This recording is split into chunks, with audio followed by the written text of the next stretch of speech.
Hello दोस्तों, देखो question number जो 51 है बहुत ही आसान सवाल है, केवल देखने में बड़ा है। ठीक है ना। तो इसको हम लोग बेसिक से भी बनाएंगे और प्रोडक्ट की क्वांटिटी बराबर करके भी इसको बनाएंगे। ठीक है ना। देखो सवाल में क्या है, कोई दुकानदार 72 रुपए में 10 की दर से 60 संतरे आपका खरीदता है और 90 रुपए में 12 की दर से समान संख्या में संतरे खरीदता है। पहले भी 60 खरीद रहा था, बाद में भी 60 खरीदा, तो टोटल संतरे कितने खरीदा? 120। ठीक है ना।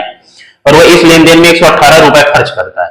ये 118 रुपए उसका एक्स्ट्रा खर्च है। ठीक है ना। इसको आप ऐसे समझ लीजिए कि मान लो वो संतरे को जो है किसी रिक्शा या जो है ऑटो में लेके आया होगा, तो उसका जो किराया है वो 118 रुपए उसने भरा होगा। तो ये 118 रुपए आपका क्रय मूल्य से एक्स्ट्रा खर्च है। ठीक है ना। और खरीदे हुए सभी संतरे बेचता है। यदि पूरे लेन देन में 26% का लाभ होता है तो 32 संतरों का विक्रय मूल्य आपको बताना है। ठीक है ना। तो जब एक संतरे का विक्रय मूल्य आपको पता होगा, जब तभी तो आप 32 संतरों का विक्रय मूल्य आप बता पाएंगे। ठीक है ना। तो पहले इस सवाल को आप बेसिक से देख लीजिए। ठीक है ना। तो देखो 72 रुपए में आप 10 संतरे खरीद रहे हैं, तो एक संतरे का जो क्रय मूल्य हुआ वो कितना हो जाएगा? 72 बटे में आपका 10। ठीक है ना। रुपए ऊपर, संतरे आपके नीचे। ठीक है ना। रुपए ऊपर, प्रोडक्ट आपका नीचे। ठीक है ना।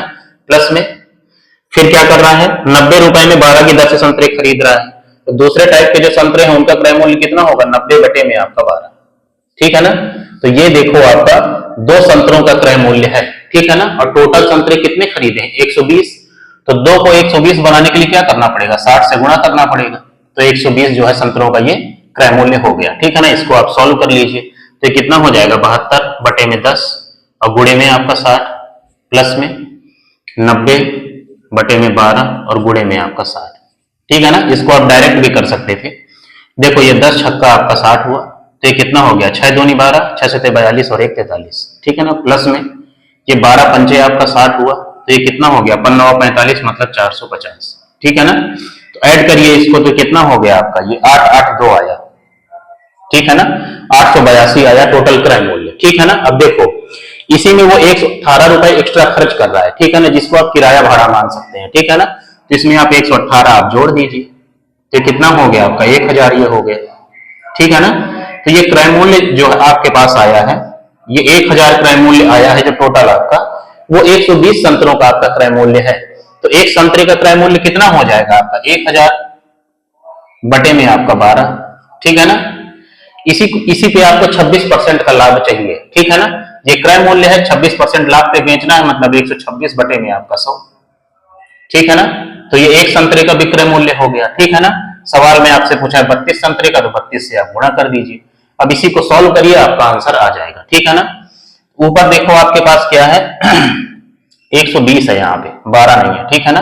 ऊपर आपके 3 जीरो हैं और यहाँ पे आपके 3 जीरो हैं। ठीक है।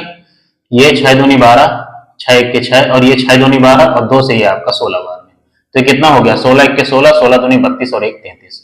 तो 336 जो है आपका 32 संतरों का विक्रय मूल्य आएगा। ठीक है ना। तो 336 आपका आंसर हो जाएगा। ठीक है ना। तो ये इस सवाल का बेसिक तरीका हो गया। अभी हम लोग इसको प्रोडक्ट की क्वांटिटी बराबर करके भी कर लेंगे। ठीक है ना। इसको पहले आप ध्यान से देख लीजिए। ठीक है ना। देखो एग्जाम में आपको हर चीज पता होनी चाहिए। ठीक है ना। पता नहीं किससे सवाल जल्दी हो जाए। ठीक है।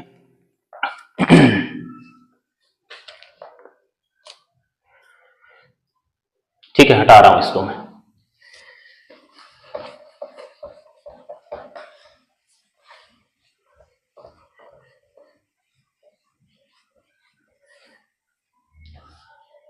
अब देखिए इसको आप प्रोडक्ट की क्वांटिटी बराबर करके भी करिए। जैसे यहाँ पे आप एक साइड ले लीजिए रुपए और एक तरफ प्रोडक्ट लीजिए। जहां प्रोडक्ट में क्या है? संतरे हैं आपके पास। ठीक है ना। तो आपने क्या खरीदा? 72 रुपए में 10 संतरे खरीदे। ठीक है ना।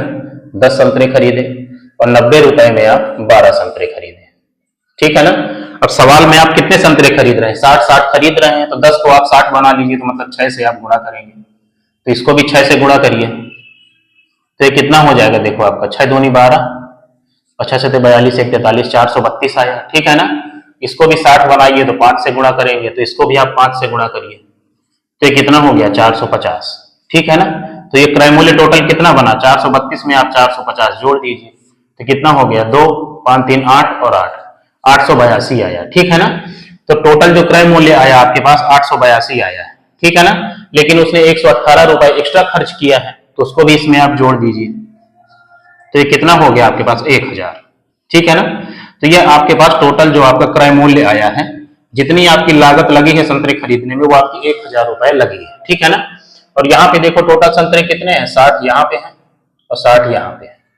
तो टोटल कितने संतरे हैं? 120। ठीक है ना।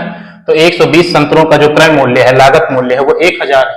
तो एक संतरा कितने का पड़ा होगा आपका? 1000 बटे में 120। ठीक है ना। इसी को 26% के लाभ पर बेचना है, मतलब 126 बटे में आपका 100। ठीक है ना। तो ये एक संतरे का विक्रय मूल्य हुआ। 32 का बताना है तो 32 से गुणा कर दीजिए। सेम चीज आई है, इसको आप सॉल्व करेंगे तो 3 3 6 आपका आंसर आ जाएगा। ठीक है ना। तो ये इस सवाल को करने का दूसरा तरीका हो गया। ठीक है ना। और किसी तीसरे चक्कर में आपको नहीं पढ़ना है। ठीक है ना। देखो टीचर्स के लिए बहुत ही आसान है 10 तरीके बताना, लेकिन एज ए स्टूडेंट आपको जो है, जो बेसिक तरीके हैं, जो जेन्युइन तरीके हैं, वही आपको सीखना चाहिए। नहीं तो आते हुए सवाल भी आप एग्जाम में नहीं कर पाएंगे। ठीक।